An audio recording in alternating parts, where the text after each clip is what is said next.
Здраво, ова е 72-то издание на Видеологија со Златко Ѓелевски, дигитален краток осврт за актуелни филмски остварувања, односно спонтана критичка анализа која е збир на први впечатоци, илустрирани со подвижни слики.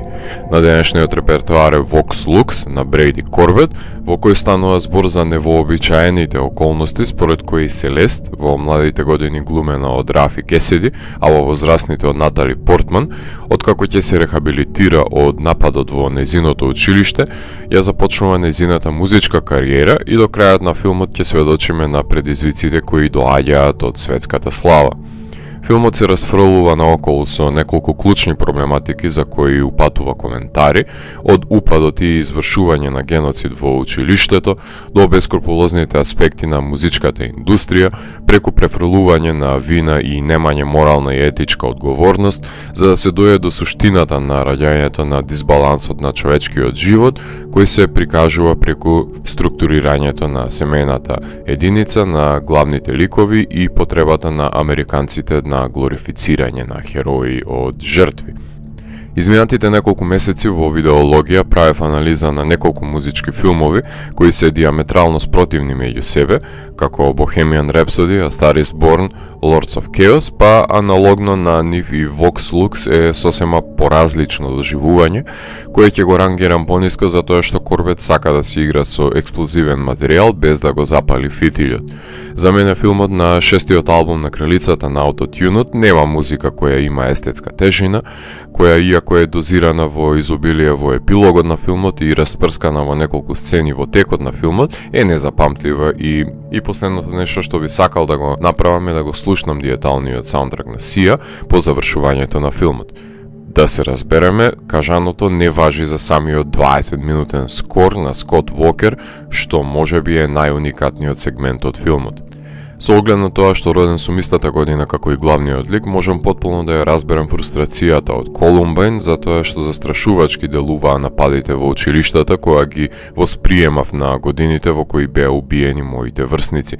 Меѓутоа, во сцената во која Селест се запознава со рокерот кој според неа ја создавал музиката која ја слушал убиецот во училиштата, добива сугестија од негова страна дека можеби музиката била единствениот фактор кој го одржувал во живот и него омаловажувал, навредувал, злоупотребувал и обезвреднувал до степен да дојде да го повлече чкрапалото,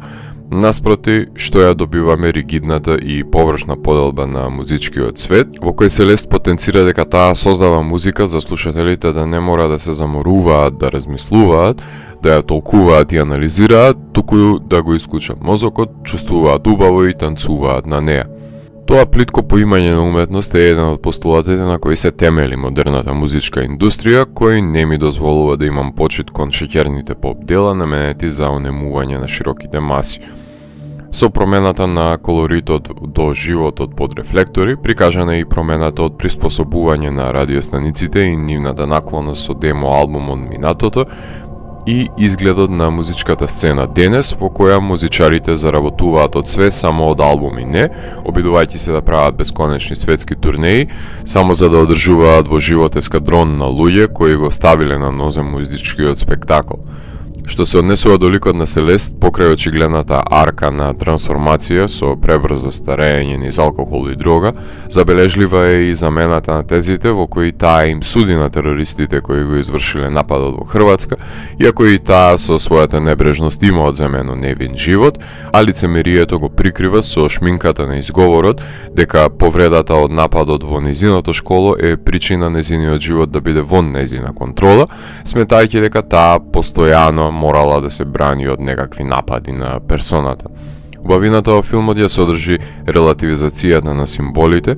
кога ќе се извадат вон контекст и стават за употреба за лични цели, како што рок-н-рол беше обвинет за нападот во Колумбајн, како што терористи земаат маски од видеоспотот за Селест за извршување на нивниот грозоморен чин. Истрели на вина има на сите страни, а медиумите се грабливците кои први ќе се прехранат од мртвите интегритети. Кога гласот ќе застане под светлото во овој филм и запее за девојките со кеш во рака кои сакаат безгрижно да се забавуваат, славата ја деформира и осуетува пејачката, која радо би подпишала договор со ѓаволот за нејзината неавторска песна да се третира како религија. Овој скршен лик има пейсаж на лузни на душата од минско поле на нечестивите подвизи, кои морала да ги спроведе за да се искачи врз труповите и да допре до 5-минутното светло, па иманентната горчина ја лечи со утешителни зборови од незината сестра, која преку ден ја навредува, а навечер ја бара да ги залепи парчињата од скршената представа на поп дивата.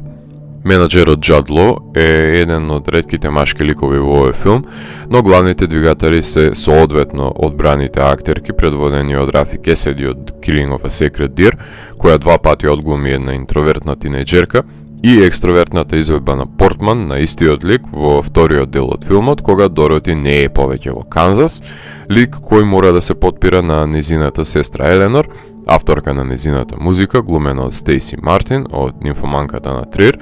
која ги трпи сите можни навреди, иако е незината единствена подкрепа во животот, компензирајќи за денот кога не можела да биде со неја во училиштето. Од корист е тоа што сопругот на Портман е кореографот кој придонесува да изгледа гламурозно настапот на Натали. Факт е дека кога се имаат потребните врски во Холивуд може да се добијат одлични актерски имиња во еден проект, да се најми и еден гигант како Вилијам Дефо да биде наратор, Сија да сподели неколку песни за филмот, но и да се комплетира најдобрата екипа, нема гаранција дека ќе се извади најдоброто од нив за потребите на филмот.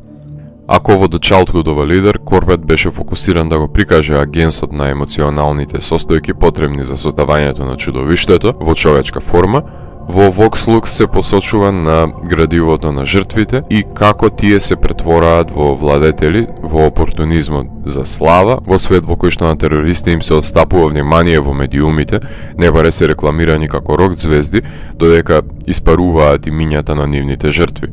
Во овој симулакрум на фиктивен биопик за поздравување и амбициозноста на новопечениот режисер, кој од глумењето во култните филмови на Михаел Ханеке и Грека Раки ја понел ладнокрвноста и детеријацијата на детството, бркајќи ги своите ликови од задгрб, од дистанца, не баре се молци кои слепо летаат кон светлината на славата, опиени од моќта. Гледачот не го подготвува на стравичните сцени, напротив, првично го изложува, а потоа го остава да се сноси со сугерираното насилство, непредвидливо како и самиот живот.